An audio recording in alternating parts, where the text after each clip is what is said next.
Alors nous sommes en direct de Vienne au congrès ECHO qui vient de commencer quasiment et je suis en compagnie du professeur Laurent Perrin-Biroulet de Nancy, du CHU de Nancy. Cher professeur Laurent Perrin-Biroulet, vous avez fait un topo splendide sur les petites molécules. Tout le monde avait l'air quand même relativement intéressé parce qu'après plus de 20 ans de biologique, de biothérapie, on redécouvre quelque part finalement l'utilisation des petites molécules mais avec des nouveaux traitements. Expliquez-nous un petit peu. C'est bien résumé, déjà merci pour les félicitations, mais c'est exactement ça. C'est-à-dire que finalement pendant des décennies, en commençant par les aminosalicylés, puis l'azatioprine et d'autres molécules comme ça, finalement c'était des petites molécules qu'on prenait par la bouche. Et puis depuis 20 ans, il y a eu le boom des anticorps monoclonaux avec les anti-TNF, puis les molécules d'adhésion, puis les IL-23. Et finalement, maintenant, il y a un retour vers des petites molécules qui étaient déjà utilisées dans d'autres indications comme la sclérose en plaques ou dans la polyarthrite rhumatoïde, avec notamment, on attend dès cette année une autorisation de mise sur le marché pour le tofacitinib qui a déjà une autorisation de mise sur le marché dans la polyarthrite rhumatoïde. Alors, plusieurs avantages, administrés par voie orale, pas d'immunisation, et puis des résultats quand on les compare aux anticorps monoclonaux, ce qu'on appelle les biothérapies. Pour l'instant, on a beaucoup de données dans la rectocolite hémorragique en termes d'efficacité qui sont assez proches. C'est peut-être plus la tolérance qui va faire la différence. Alors quand vous parlez de tolérance, ce sont la question des effets secondaires, c'est ça ? Exactement, avec principalement, je dirais, deux effets secondaires avec les molécules qu'on observe à l'heure actuelle. Le risque d'infection, le risque aussi cardiovasculaire. Je dirais que le risque de cancer, ça nécessite des grandes cohortes, des années de suivi, donc on ne peut pas vraiment conclure. Mais c'est vrai qu'il y a le risque infectieux, et notamment de zona, qui est un vrai souci avec les nouvelles molécules qui arrivent, et notamment celles qui devraient avoir une autorisation de mise sur le marché prochainement. Alors, vous disiez quand même qu'il y avait une façon peut-être de les prévenir, ces effets secondaires ? Alors oui, déjà, il faut en informer le patient, ça c'est important.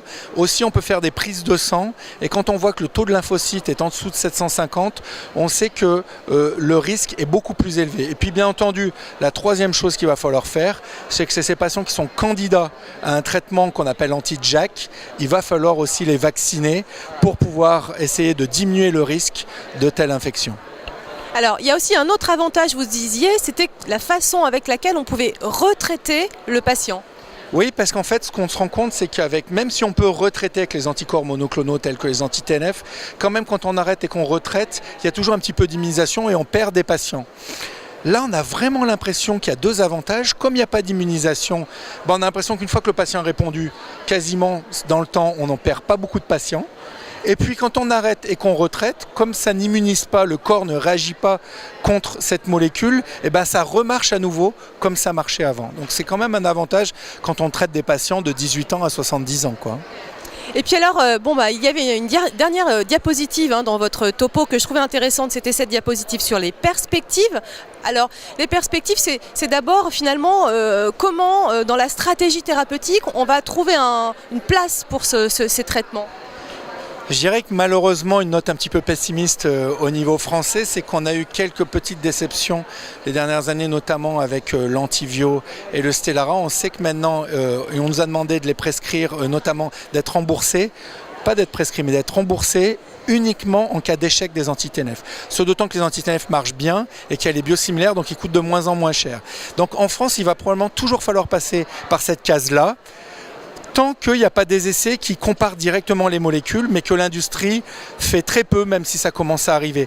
Donc malheureusement, alors qu'on le verrait bien, par exemple, chez un patient qui est en échec d'aminosalicylés dans la RCH, comme avant on le faisait avec l'Immurel, c'est vrai qu'on pourra probablement le prescrire qu'en cas d'échec des anti-TNF, mais il faut aussi être assez optimiste et positif, c'est que ça nous met quand même une arme thérapeutique en plus, et ces molécules-là, ce dont on a l'impression, c'est contrairement à tous les anticorps monoclonaux, même s'il y a eu un échec, une immunisation aux anticorps monoclonaux, ces molécules-là marchent quand même quasiment comme si les patients n'avaient jamais eu de biothérapie.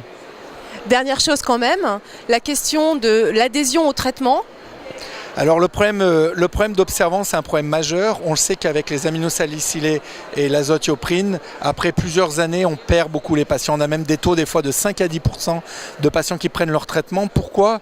Parce que les médecins ne travaillent pas assez dessus. Il y a le problème de la communication, le patient doit comprendre les enjeux, pourquoi il doit le prendre, pourquoi il ne doit pas le prendre. Quand vous dites au patient, je lui donne un médicament pour que vous alliez mieux. dès qu'il va mieux, il dit j'ai atteint l'objectif fixé par mon patient, donc je vais voir et puis arrêter. Donc il y a toute l'éducation thérapeutique, chère à la femme mais aussi à nous tous les médecins et aux patients, qu'il va falloir accompagner ces patients-là pour qu'ils continuent à prendre leur traitement. Merci beaucoup.